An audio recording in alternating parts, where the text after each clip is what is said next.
yang bisa di. Baik, selamat pagi. Hari ini kita akan ngobrolin berkaitan dengan sumber daya manusia dulu. Berkaitan dengan manajemen pemasaran dulu, baru ke manajemen sumber daya manusia.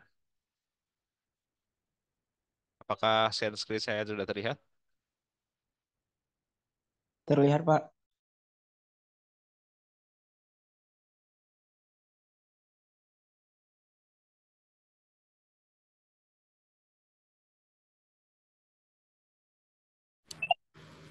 Oke, kita mulai. Dalam manajemen desain, juga akan pelajari berkaitan dengan manajemen pemasaran dan juga manajemen sumber daya manusia. Karena itu merupakan satu dasar yang menentukan nantinya terkonstruksi oleh pemikiran-pemikiran berkaitan dengan manajemen desain.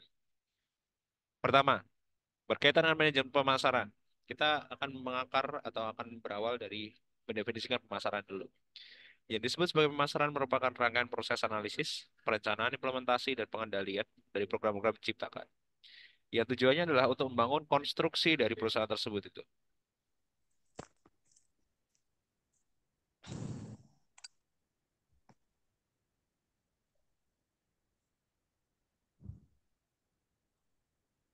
Sehingga apabila kita melihat bahwa sebuah manajemen pemasaran itu hadir, maka tujuan yang ingin diciptakan adalah menciptakan, membangun, memelihara pertukaran yang menguntungkan.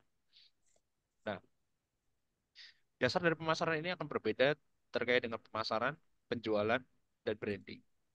Yang disebut sebagai pemasaran itu konsep dasarnya seperti bagaimana produk itu masuk ke dalam pasar. Saya ulangi lagi, konsep dasar dari pemasaran merupakan konsep dasar yang berakar pada bagaimana produk tersebut masuk di dalam pasar.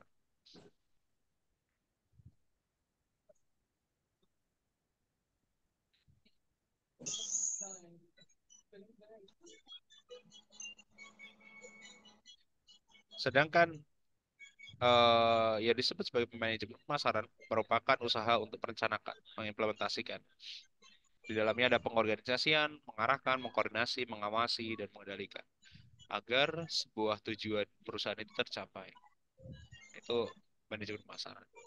Dasar dari pemasaran selain tadi bagaimana cara produk masuk ke pasar adalah kebutuhan atau needs, keinginan atau wants, permintaan atau demand terhadap produk yang mana di dalamnya ada nilai biaya kepuasan melalui proses pertukaran. Sehingga apabila kalian mengkonstruksi bagaimana pemasaran itu hadir, maka yang perlu dipertimbangkan adalah apa sebenarnya kebutuhan dari konsumen. Disitulah kemudian perlu kita lihat kembali bagaimana bentuk-bentuk yang sesuai dengan pemasaran yang dihadapi. Nah, manajemen pemasaran juga mengakomodasi proses pengembangan hubungan dan jaringan terhadap pasar antara pemasar dan calon pembeli. Apa yang bisa hadir dalam pemasaran ini sebenarnya akan di closing melalui yang disebut sebagai penjualan. Pemasaran merupakan usaha untuk menciptakan permintaan, sedangkan penjualan menciptakan aktivitas transaksi. Jadi biasanya mereka akan tumpang tindih. Karena closing dari pemasaran itu menjadi target utama biasanya. Bagaimana menciptakan transaksi yang hadir untuk diselesaikan.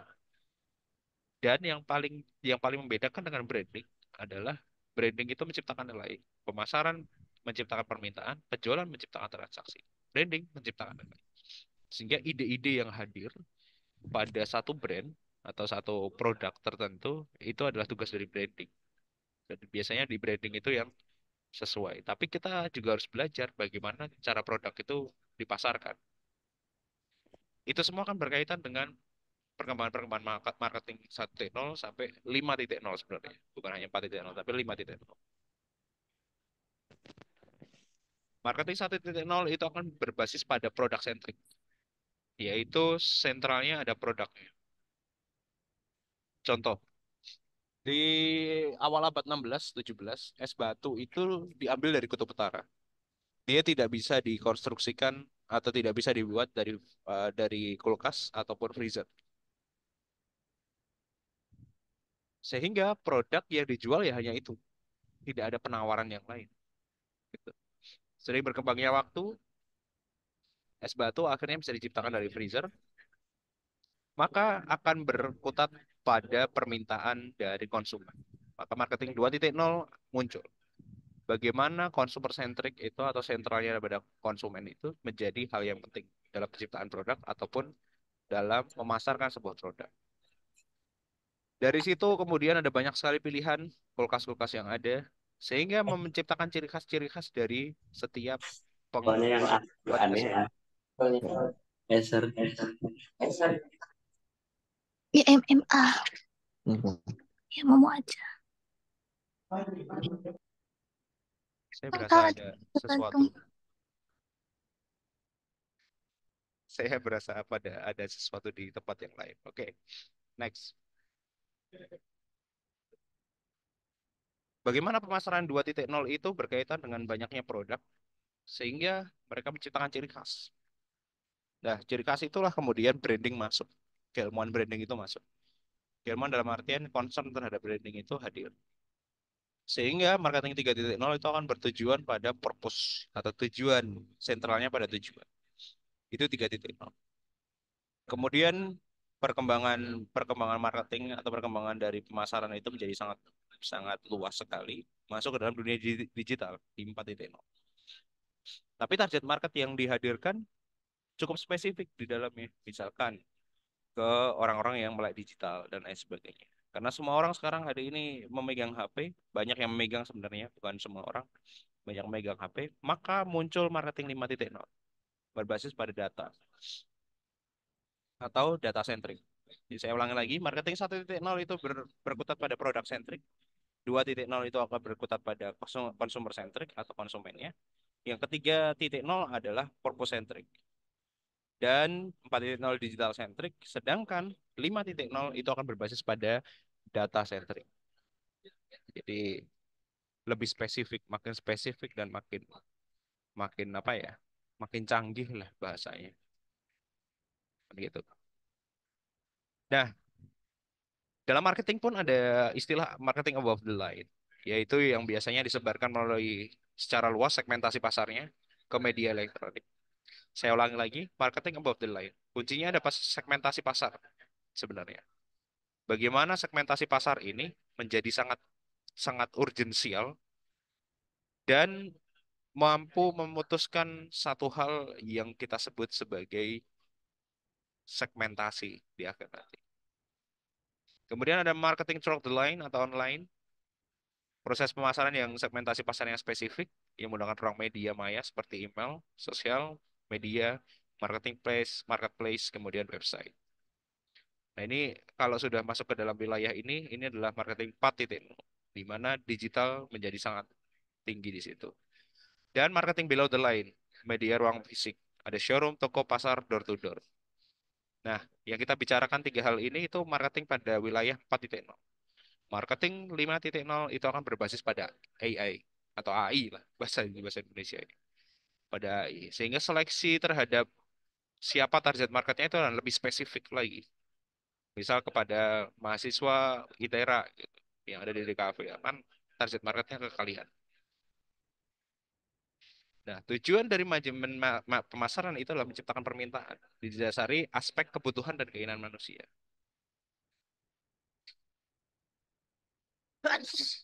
Udah, maaf. Oke, didasari pada kebutuhan dan keinginan manusia. Di mana menciptakan produk itu menjadi penting. Dilihat dari bagaimana kebutuhan, keinginan, dan permintaan pasar. Maka produsen itu tergerak untuk mempelajari, melakukan riset pasar, menganalisis keluhan, dan lain sebagainya. Ada di dalamnya ada nilai total dari nilai produknya, jasa, personal pemasaran, bla bla segala macam. Inilah yang menjadikan alasan kenapa Starbucks lebih mahal daripada kopi warung pinggir jalan karena yang dibangun bukan hanya sekedar produk. Yang dibangun adalah nilai total yang ditawarkan Starbucks. Berbeda juga dengan McD dan juga burger yang ada di pinggir jalan sama. Nilai yang ditawarkan McD itu lebih lebih tinggi karena ada biaya yang lain. Produk merupakan segala sesuatu yang di dalamnya ada objek fisik, jasa, tempat, bla bla segala macam yang diminta, dicari, dibeli. Itu produk. Jadi kalau kalian berpikir bahwa yang penting jualan gitu. Ya, ya kalau yang penting jualan mah ada aja gitu kan. Apapun bisa dijual. Tapi apakah itu diminta oleh pasar, dicari oleh pasar, atau dibeli oleh pasar? Itu yang menjadi pertanyaan penting. Maka kita perlu mengukur perilaku konsumen yang ada melalui pernyataan diri, pengamatan perilaku, teknik yang tidak langsung, objective test, ada reaksi psikologis. Hal-hal ini yang bisa kalian perhatikan juga terhadap perusahaan-perusahaan UMKM yang kalian angkat sebagai bahan penelitian pada mata kuliah ini, di manajemen pemasaran. Apa yang disebut sebagai self report? Self report merupakan cara yang dimana orang-orang ditanyai secara langsung kepercayaan. Jadi ketika dia beli kemudian langsung ditanyain, nah itu namanya self report. Kemudian ada observasi of overt behavior. Perilaku yang dimaksud tindakan-tindakan yang dapat diamati. Yang bisa mengamati bagaimana target pasar kalian bergerak. Mereka suka beli apa? Apakah suka beli di pinggir jalan atau hanya setiap gajian yang mereka beli. Dan juga bisa menggunakan teknik tidak langsung, ada indirect teknik gitu. Metode ini akan menanyakan perilaku secara langsung. Namun, dari data yang diperoleh, peneliti dapat menyimpulkan perilaku konsumen tersebut. Jadi kayak kita datang, kemudian misal tempat tongkrongan untuk meneliti berkaitan dengan kopi misalkan, kemudian kita langsung ngobrol dengan dia, menanyakan bagaimana sikap mereka, persepsi mereka, preferensi, brand image, loyalitas, kepuasan, keterlibatan, dan lain sebagainya. Yang mana ini akan sangat banyak sekali instrumen yang digunakan, tapi ada juga perform of objective test, yaitu performa yang didasari pada anggapan bahwa orang akan mengingat fakta-fakta yang mendukung. Artinya kayak seperti di apa COVID misalkan. Di COVID kita menanyakan bagaimana penggunaan masker yang paling efektif. Apakah masker N95 misalkan itu lebih efektif daripada masker biasa? Kan itu sudah lewat ya. Itu sudah tidak berkutat pada wilayah yang begini-begini saja. Dia sudah melewati masa tersebut. Nah, itu bisa menggunakan performance of object test. Dan yang terakhir adalah reaksi psikologis. Kita membutuhkan peralatan laboratorium untuk mengukur kondisi psikologis seseorang. Apakah dia senang dengan sesuatu itu atau tidak. Nah, tujuan besar dari manajemen pemasaran adalah segmentasi dan positioning. Jadi yang jabarkan tadi dari atas sampai bawah tadi, itu adalah cara untuk bagaimana kalian melihat segmentasi apa yang sebenarnya ingin dihadirkan. Gitu. Bentar, ada yang bersuara. Saya ingat lagi. Segmentasi itu tidak akan bisa dihadirkan ketika kita melihat sesuatu itu secara umum. Jadi gini, contoh yang paling gampang. Kita tidak bisa memuaskan pandangan orang terhadap kita itu secara definisi yang sama. Kita tahu bahwa orang-orang ketika berkonsolidasi dengan kita ngobrol dengan mereka, itu memiliki kepentingannya masing-masing. Dan kita tidak bisa membuat mereka senang terus dengan kita. Maka dari itu, perlu ada segmentasi terhadap hubungan kita dengan orang lain. Di perusahaan pun juga sama. Bagaimana kita mampu melihat bahwa sebuah perusahaan itu memiliki target yang sesuai dengan produk mereka. Maka dari itu, penentuan target market harusnya mempertimbangkan aspek-aspek seperti geografis, demografis, psikografis, dan perilaku. Dan disitulah kemudian mengukur perilaku konsumen itu penting untuk dilakukan. Jadi omong kosong kalau orang membangun usaha itu tidak melakukan ini dulu. Jadi kalau orang mau membangun usaha atau orang yang dalam perusahaan itu dia memasarkan sebuah produk tetapi dia tidak melakukan riset perilaku konsumennya, maka itu akan menjadi usaha yang sia-sia. Karena kan akhirnya menciptakan produk tanpa pertimbangan apa yang dibutuhkan, kan gitu kan? Apa segmentasinya? Seperti kita, seperti diri kita ketika kita ingin menyenangkan banyak orang, itu tidak bisa. Kita hanya bisa menyenangkan orang-orang yang memang mereka mencintai kita dengan baik. Misalkan keluarga, kakak, adik, kemudian pacar, maybe, dan lain sebagainya. Itu kan segmentasi. Nah, setelah segmentasi itu dibangun, maka kita perlu untuk memposisikan atau positioning. Merupakan tindakan untuk merancang penawaran dan citra perusahaan agar menempati suatu posisi kompetitif. Artinya keunikan dalam produk itu, keunikan dari diri kita itu ditawarkan. Itu yang disebut sebagai positioning. mencari diferensiasi, mencari pembeda. Apa sih yang membedakan kita dengan yang lain? Apakah sebenarnya kita ini sama? Gitu. Dan itu yang sebenarnya menjadi permasalahan klasik di Indonesia, bahwa tidak banyak orang yang memahami siapa dirinya. Apakah dia seorang pelajar? Apakah dia memang ingin belajar? Apakah dia hanya sekedar ingin mencari jasa? Gitu. Positioning ini menjadi penting karena ini akan berkaitan dengan cita-cita dari sebuah perusahaan. Kalau dalam diri kalian, berarti cita-cita dalam diri kalian. Positioning kalian akan seperti apa? Nah, positioning merupakan merupakan metode yang paling efektif ya, karena dia akan berkutat pada diferensiasi, ya, pembedaan. Entah itu dari gaya, bentuk, tampilan, cara kerja, fungsi, manfaat, bla bla segala macam. Sehingga dalam positioning ini perusahaan pun harus memutuskan agar terjadi satu diferensiasi yang menjadi ciri khas penjualan atau ciri khas untuk ditawarkan, dipasarkan. Oke, dari materi manajemen pemasaran kali ini, ada yang mau ditanyakan dahulu sebelum kita lanjut? Silakan.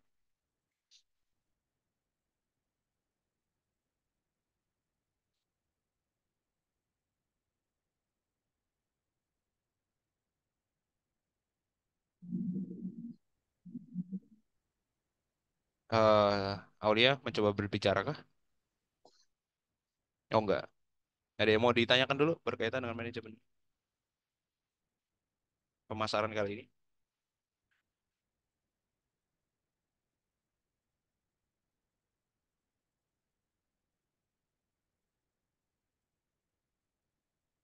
Ya, nggak ada. Lanjut.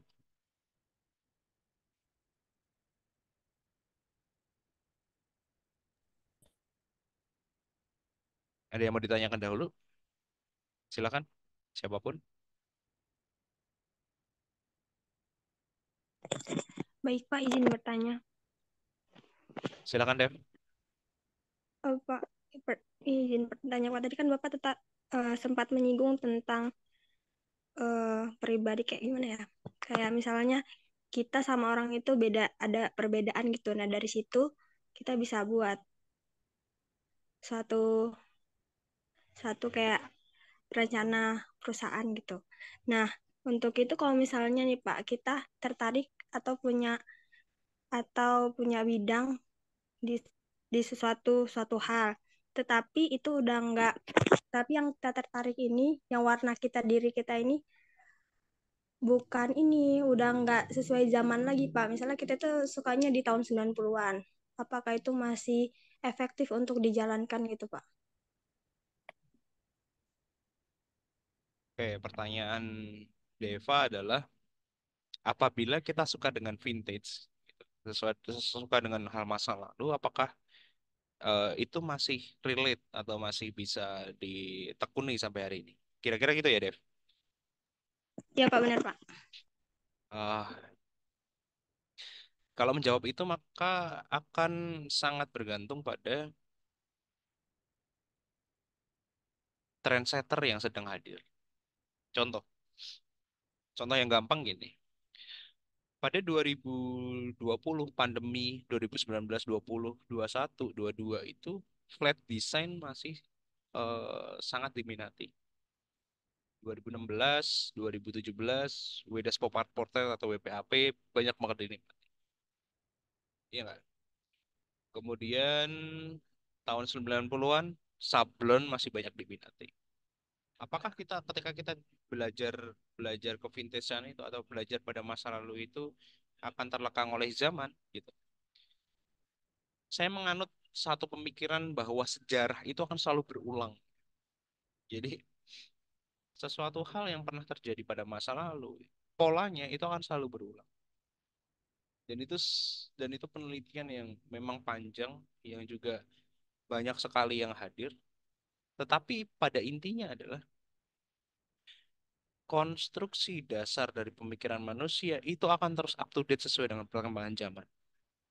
Saya ulangi lagi, konstruksi dasar dari manusia itu akan up to date sesuai dengan perkembangan zaman.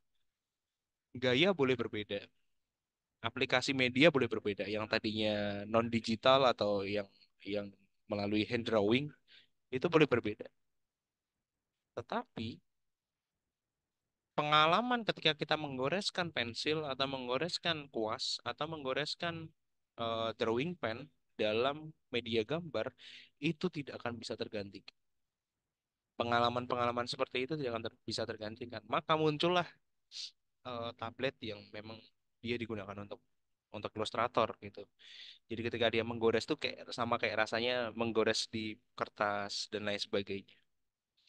Jadi perkembangan zaman pun juga akan mengikuti dari pengalaman-pengalaman yang berkaitan dengan desain ataupun berkaitan dengan konstruksi visual yang ingin kita hadirkan. Mengamini atau meneruskan konstruksi-konstruksi visual masa lalu itu mungkin tidak akan laku hari ini.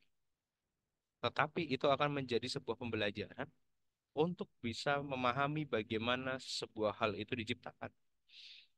Yang kita bahas pada pertemuan minggu lalu bahwa proses itu tidak akan pernah mengkhianati hasil gitu. Bahwa ketika kita berproses dengan hal-hal yang manual itu seperti kalian di semester 1, semester 2 dihajar dengan trimatra itu tidak akan bisa tergantikan.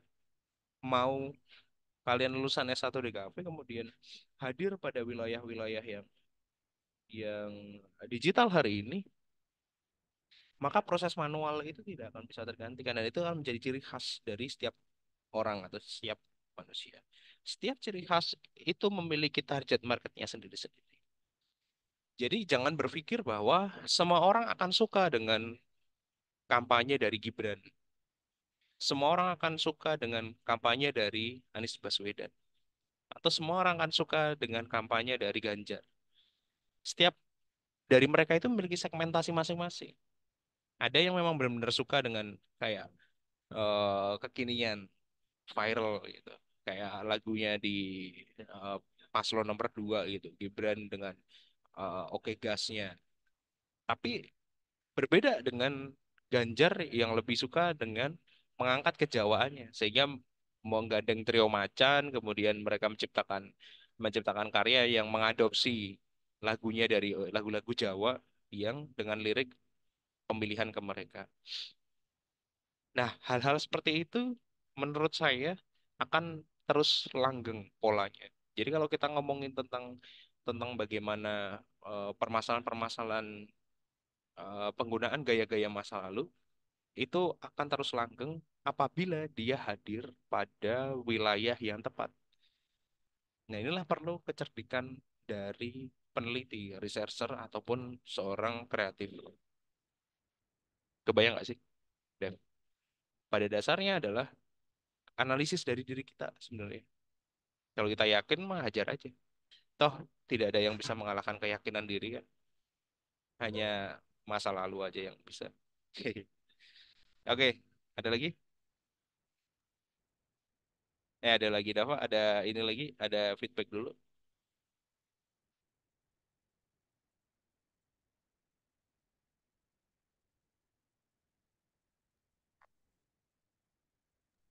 Baik Pak, terima kasih Pak atas penjelasannya. Oke, ada lagi teman-teman yang lain.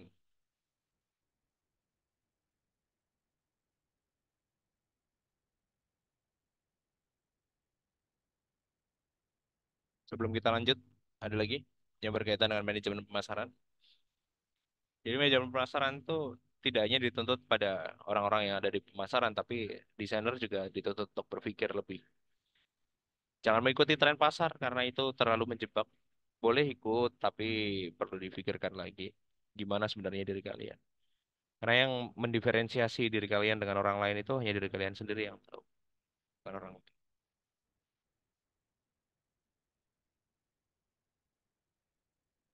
Ada lagi, silakan.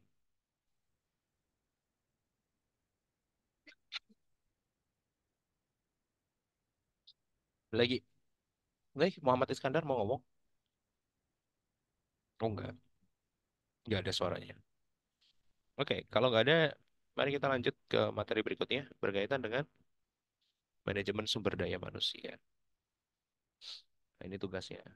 Apakah presentasi saya sudah terlihat?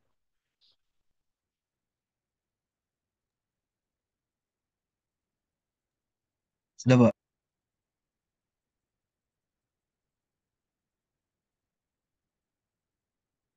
Oke, kalau sudah,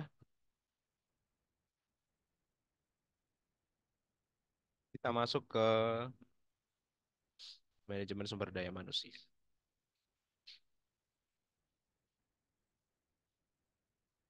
Materi kedua ini merupakan lanjutan dari manajemen operasional yang kemarin sudah saya sampaikan, dan materi lanjutan dari manajemen pemasaran yang sudah saya sampaikan tadi, yaitu manajemen sumber daya manusia. Perusahaan itu hanya bisa hadir ketika manajemen sumber daya manusianya itu juga diatur atau ditata. Secara definitif merupakan kemampuan terpadu dari daya pikir, daya fisik yang dimiliki individu, perilaku sifatnya ditentukan oleh keturunan dan lingkungan. Sumber daya manusia ini juga akan mempengaruhi bagaimana sebuah perusahaan itu hadir. Saya kasih contoh. Jadi ada banyak sekali pabrik di Cikarang, Karawang, MM2100, kemudian ada di Purwakarta, ada di Batam. Yang mana secara sumber daya manusia yang dicari adalah pekerja-pekerja tingkat bawah atau pekerja-pekerja kasar, Mas. Di mana pekerja-pekerja kasar ini bukan buruh, karena pekerja kasar itu kan pekerja yang lu datang aja dengan badan yang seperti itu dan kelar. Secara logis bahwa tidak perlu hal-hal yang analytic thinking, management thinking, gitu, berpikir manajemen pikiran analitik. Nah, dalam konstruksi industri hal tersebut perlu ada. Tetapi yang lebih penting adalah bagaimana nilai tawar dari sumber daya manusia ini mampu mendukung sebuah perusahaan. Secara gampangnya gini, kalau kalian pengen gaji gede, maka yang harus dibangun secara sumber daya manusia, kalian sebagai sumber daya manusia, itu adalah bagaimana cara kalian berpikir. Kalian hanya sekedar gambar, hanya sekedar gambar saja, semua orang dengan latihan intensif juga bisa gambar. Tapi kalau kalian berpikir dengan bagus, menyelesaikan masalah-masalah perusahaan dengan bagus, maka nilai tawar kalian juga akan menjadi lebih bagus lagi. Saya kasih contoh tadi di pabrik di daerah Cikarang, di daerah Karawang, di daerah Batang, di Lampung juga ada. Ketika yang dicari itu orang yang rasional, maka yang dibutuhkan adalah orang yang secara teknis menguasai. Tetapi untuk menyelesaikan permasalahan-permasalahan berkaitan dengan legalitas, dengan sisi kreativitas, itu perlu pemikiran yang tidak hanya sekedar teknis, tapi secara konseptual. Maka perusahaan-perusahaan itu akan cenderung mencari orang-orang yang mampu memberikan effort lebih berkaitan dengan apa yang ingin apa yang ingin dituju gitu. Sehingga mereka lebih suka dengan hal-hal yang eh, pilihannya itu banyak, nggak cuma sekedar satu dua, tapi ada lebih banyak konstruksi yang terkait dengan perusahaan tersebut. Jadi misalnya ada pilihan, dia ada permasalahan legal ya, dia akan memilih orang-orang yang memang memahami legal secara bagus. Memahami itu tidak hanya sekedar tahu, tapi juga memberikan jalan-jalan atau kemungkinan-kemungkinan yang nantinya menjadi solusi perusahaan. Sedangkan untuk memunculkan kemungkinan-kemungkinan itu diperlukan pemahaman yang menyeluruh. Ya, oh, hidup kan pilihan ya. Kayak misal kalian kuliah, apakah kuliah itu akan menyelesaikan permasalahan dari gaji tinggi dan lain sebagainya? Enggak juga. Kuliah hanya satu untuk meningkatkan kuliah hanya satu jalan untuk meningkatkan kemampuan sumber daya manusia. Pada dari itu, memfasilitasi pegawai agar dia memiliki pengetahuan, keahlian yang dibutuhkan, itu juga perlu didukung dengan aspek yang lain. Seperti karir, pengembangan organisasi, tujuan organisasi. Disitulah karakteristiknya kita perlu tahu bahwa ada orang yang dominan, ada orang yang influential, kemudian ada yang steady, dan ada yang compliant. Jadi secara teks dia ada yang fokus, ada yang people fokus, ada yang reflektif, ada yang aktif, dan lain sebagainya. Apakah semua ini harus ada pada satu orang? Enggak. Perusahaan memerlukan banyak sekali resource sumber daya manusia yang disesuaikan dengan kebutuhan perusahaan. Perusahaan seperti pabrik itu membutuhkan banyak resource yang berkaitan dengan tenaga operasional. Perusahaan-perusahaan yang berkaitan dengan kreatif akan membutuhkan orang-orang yang berpikir teknikal, tidak hanya teknikal tapi juga manajerial. Artinya dia juga berpikir bagaimana ide-ide ini dapat diterima oleh klien. Sehingga cuan atau profit yang dihadirkan itu akan sesuai dengan konstruksi dari tujuan perusahaan tersebut. Maka pilihan-pilihan berkaitan dengan konstruksi pekerjaan di bidang desain dan lain sebagainya itu memerlukan banyak sekali pilihan. Itu tidak heran kenapa tugas-tugas kalian begitu banyak, begitu berat untuk di brainstorm dan lain sebagainya. Karena memang itulah tujuan untuk dibangun dari sumber daya manusianya. Biasanya itu akan bergantung juga perusahaan itu akan merekrut dari manajemen atau dari mengatur kebutuhan perusahaan tersebut melalui rekrutmen, selection, development, compensation, retention, evaluation, sampai promosi. Di sini yang dimaksud dengan retention, evaluation, dan promotion itu adalah satu hal yang dibutuhkan oleh orang. Maka manajemen pengembangan sumber daya manusia itu akan ada program-program tertentu. Itulah yang menjadi ciri khas ketika kita berjalan di perusahaan atau kita melamar di perusahaan, maka yang perlu diperhatikan adalah apakah di dalamnya terdapat peningkatan kuantitas atau kualitas melalui pelatihan, pengembangan, dan lain sebagainya. Hal ini akan berkaitan dengan keuntungan yang didapatkan oleh perusahaan apabila mereka melakukan hal tersebut. Ada mendorong pencapaian pengembangan diri dari pegawai, memberikan kesempatan bagi pegawai untuk berkembang, dan lain sebagainya. Sampai menggerakkan pegawai untuk mencapai tujuan perusahaan. Jadi kalau kalian berpikir bahwa lulus di kafe bakal jadi desainer, belum tentu. Tergantung nanti perusahaan apa yang kalian hadapi.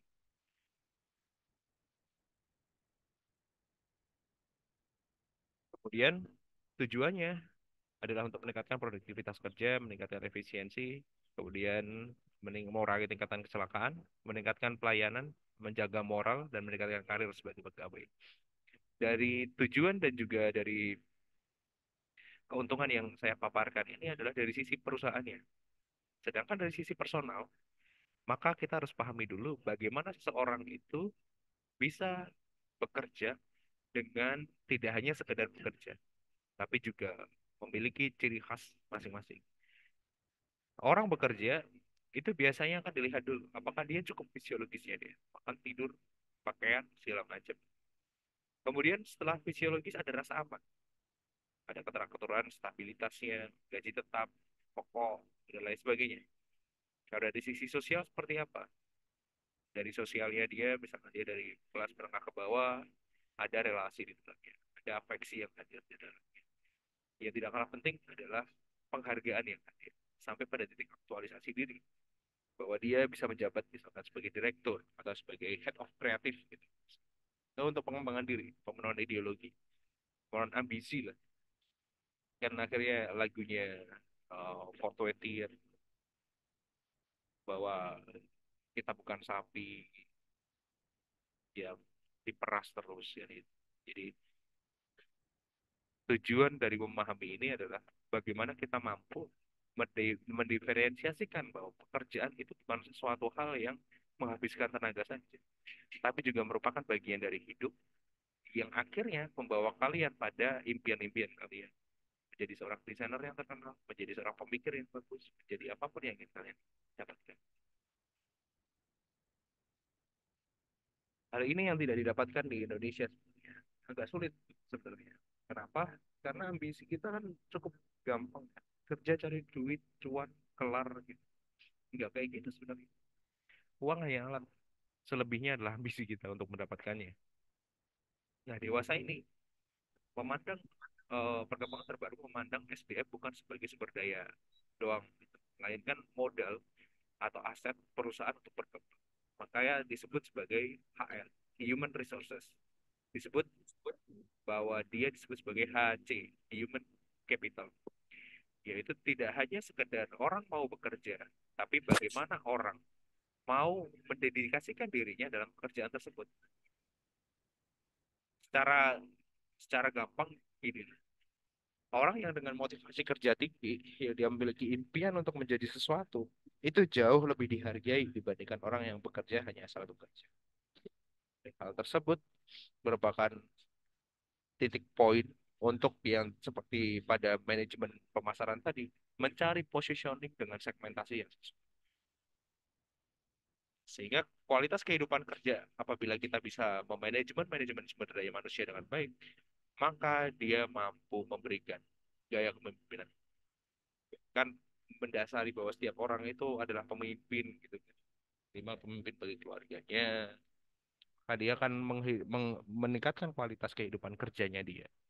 Artinya, saya bisa melihat orang tua kalian.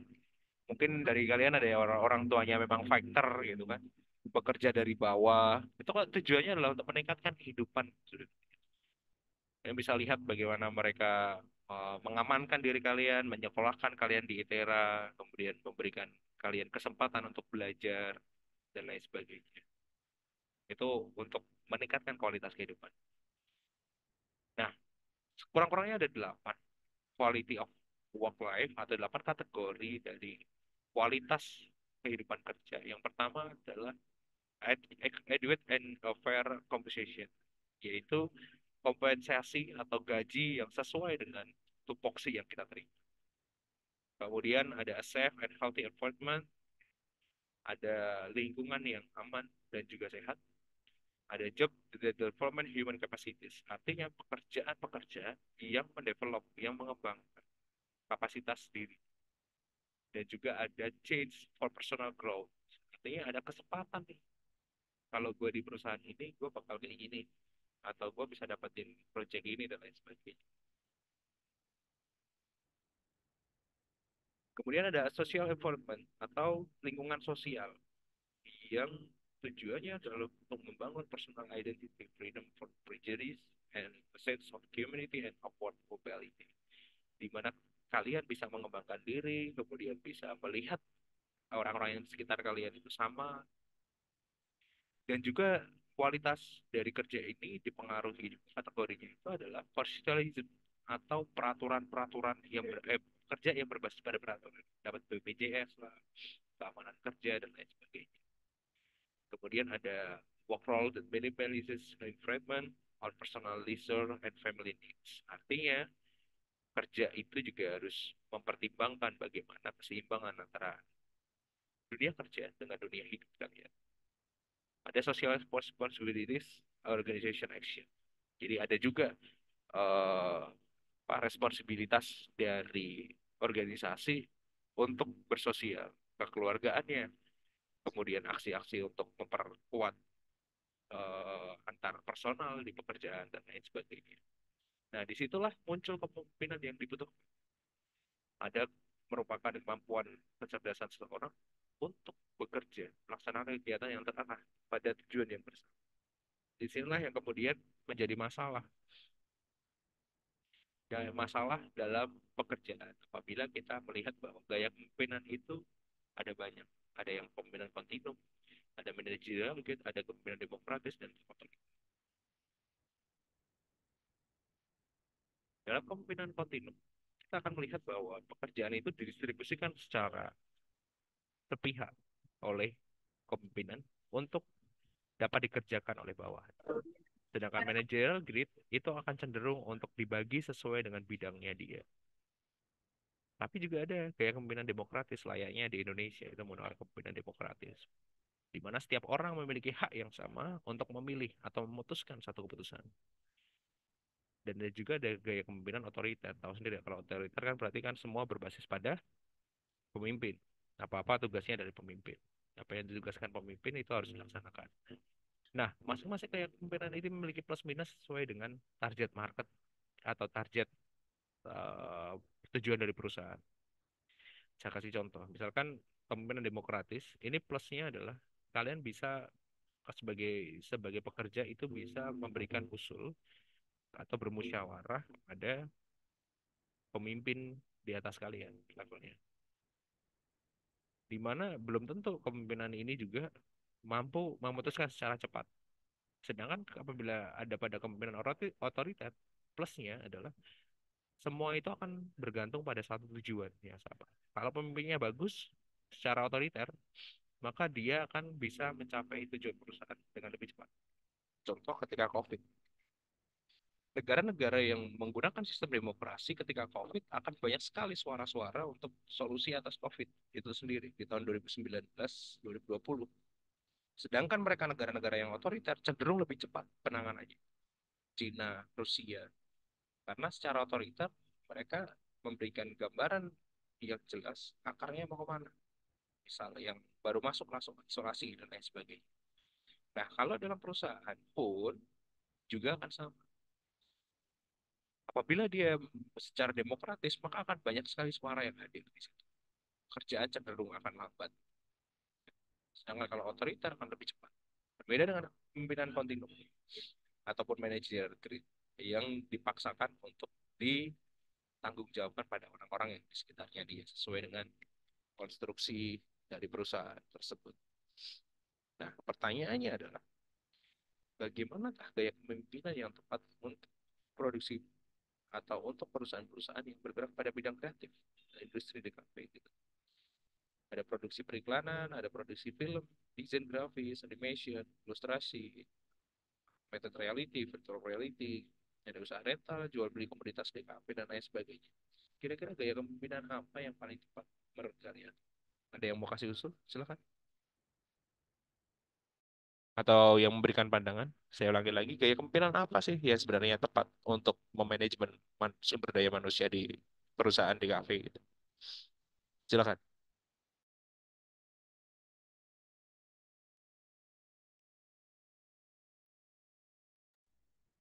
Silakan. Oh, Yohanes mau ngobrol. Silakan, yuk.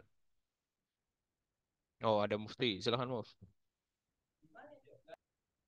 Oh, enggak jadi. Tadi enggak jadi ngobrol. Saya ulangi lagi pertanyaannya adalah gaya kepemimpinan macam apa sih yang tepat di DKV? Mulai mungkin dari kalian yang sudah turun lapangan mungkin memberikan gambaran kira-kira apa yang paling Deva lagi. Maaf Pak, Silakan. izin memberikan gambaran dari saya pribadi. Kalau Silakan. menurut saya yang baik atau menurut saya yang baik itu dari gaya pemimpinan manajerial grid tadi Pak, yang dibagi-bagi. Karena mengingat bahwasanya kalau misalnya ada di suatu organisasi kan ada yang bidangnya tertentu, seperti ada yang dia di desain grafis, ada yang di video, atau ada yang di apa copywriting gitu. Nah, dari situ bisa diterapkan gaya kepemimpinan manajerial grid agar tidak saling terbebani atau tidak saling lewat dari kebiasaan masing-masing staf atau anggota itu, Pak. Itu dari gambaran saya. Terima kasih, Pak. Oke, terima kasih Deva. Ada lagi yang lain pandangan berkaitan dengan apa juga yang kepemimpinan seperti apa yang sebenarnya penting untuk dihadirkan. Silakan.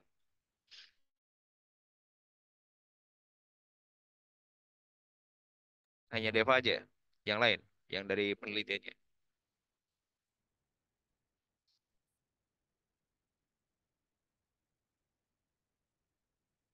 Ayo, mumpung ada kesempatan buat ngobrol.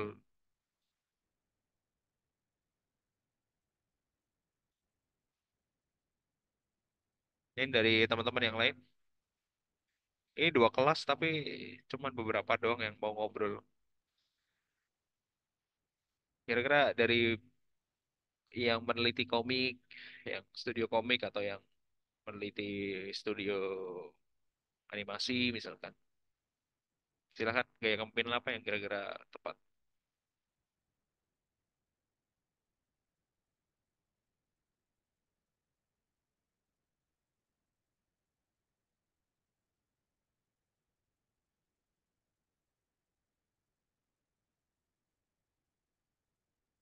Eh, siapa?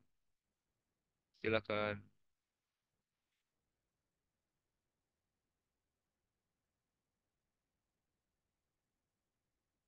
Gak ada. Udah.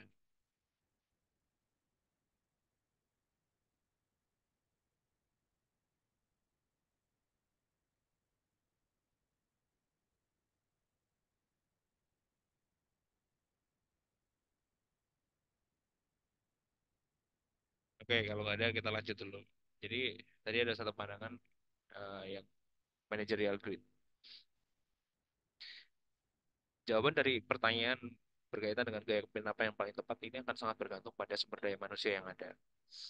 Jadi apabila dia fokus pada wilayah-wilayah yang advertising untuk masang di pinggir jalan gitu, maka SDM yang dibutuhkan adalah SDM yang bersifat teknis secara operasional gitu. Sehingga otoriter yang menjadi lebih penting karena tanpa perintah pasti orang-orang yang ada di bawah akan cenderung untuk ya udah seenak jidat gitu.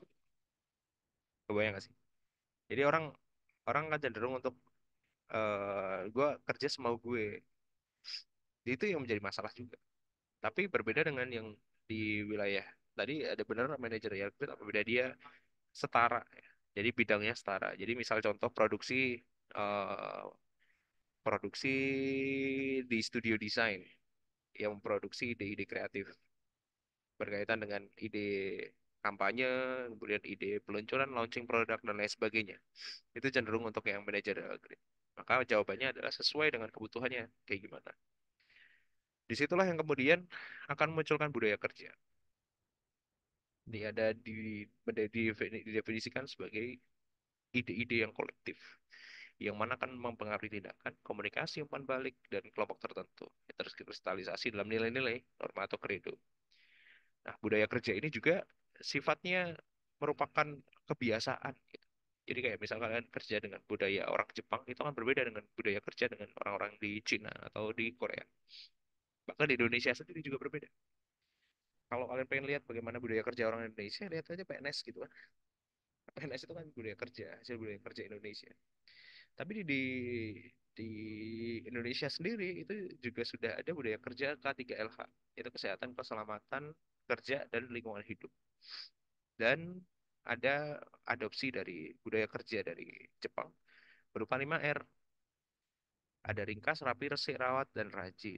Ini merupakan budaya kerja yang sebenarnya positif sifatnya karena membangun personal atau membangun diri sendiri itu mampu pada titik yang tidak hanya sekedar hadir dalam pekerjaan, tapi juga meningkatkan kualitas diri. Mulai dari ringkas, sebelum belajar kita ringkasi dulu gitu kan, menyingkirkan barang-barang yang nggak perlu, kayak menyingkirkan komik yang kemarin habis dibaca, kemudian menyingkirkan bekas kopi yang kemarin habis digunakan, dan lain sebagainya. Dan budaya kerja yang kedua adalah rapi. Jadi ketika sudah disingkirkan, dirapikan, setelah dirapikan, dibersihkan, baru kemudian dirawat. Rawat itu bukan hanya sekedar barang-barang yang kita gunakan, tetapi pada diri kita sendiri. Jadi kayak mandi lah. Jadi kalau orang mau belajar itu nggak mandi dulu, atau habis bangun tidur cuci muka doang, gitu kan? Itu justru akan membuat kita belajar tuh nggak kondusif. Gatel lah, kemudian masih ngantuk lah, dan lain sebagainya. Dan yang terakhir budaya kerja yang diterapkan adalah rajin. Nah, 5R ini merupakan budaya kerja yang sekarang pemerintah Indonesia sedang gencarkan. Dan dia harus dilakukan secara terurut dari ringkas, rapi, resik, rawat sampai ke rajin. Supaya hasil kerjanya juga maksimal.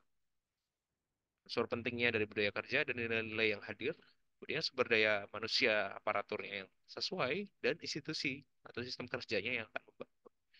Disitulah yang akan menjadikan motivasi sebagai pekerja, termasuk di perusahaan-perusahaan yang kalian teliti itu, pasti akan terdapat promosi atau perpindahan jabatan untuk membesar wenang. Ada juga demosi, penurunan jabatan. Apabila dia terlena dalam bekerja atau dia melakukan kesalahan fatal dalam pekerjaan, biasanya akan didemosi, dipindahkan, atau merotasi. Pergerakan dari suatu pekerjaan atau pekerjaan lain yang biasanya tanpa mengakibatkan perubahan dalam hal gaji atau pangkat. Nah, tiga aksi ini yang biasanya ada pada perusahaan atau pada institusi yang mencari cuan. Nah, disitulah kalian bisa lihat lebih jauh dari pustaka yang ada dan contoh jasa pelayanan yang bisa diteliti yang seperti yang sudah saya bilang pada pertemuan pertama, ada jasa pelayanan, kemudian ada kuliner, ada kerajinan, dan fashion. Dan saya pikir empat hal ini juga ada pada kreatif industri atau dunia kreatif. Nah, kita masuk ke hal yang tidak kalah penting, tugas berikutnya. Jadi setelah tugas pertama kemarin kalian bentuk video, tugas berikutnya adalah dari kelompok yang sudah dibuat, analisislah bentuk dan strategi organisasi dalam manajemen dalam perusahaan tersebut menggunakan sudut pandang manajemen desain yang telah ada. Jadi, manajemen operasional, manajemen sumber daya manusia, kemudian manajemen pemasaran.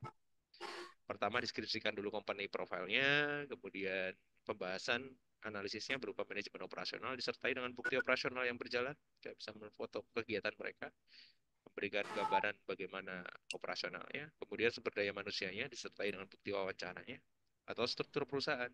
Jadi kalian bisa jelaskan bagaimana cara mereka bekerja, seperti yang sudah saya jelaskan di atas, bagaimana report yang Enggak tertawa tadi menurut aku begitu. Apa? Mas sendiri enggak? bagaimana bagaimana report yang hadir, bagaimana punishment yang dihadirkan, dan lain sebagainya. Dan manajemen pemasaran, disertai dengan bukti visual apa yang sudah dia pasarkan, produk apa yang dia pasarkan, permintaan seperti apa yang dia pasarkan, siapa target marketnya, bisa didefinisikan. Saya pikir ada banyak sekali bahan yang bisa menjadi bahan diskusi dalam tulisan kalian.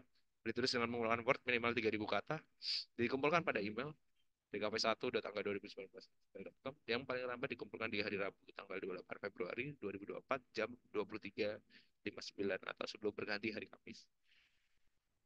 Oke, dari manajemen sumber daya manusia ini, manajemen pemasaran, dari keseluruhan materi yang sudah disampaikan pada hari ini, adakah yang perlu dipertanyakan?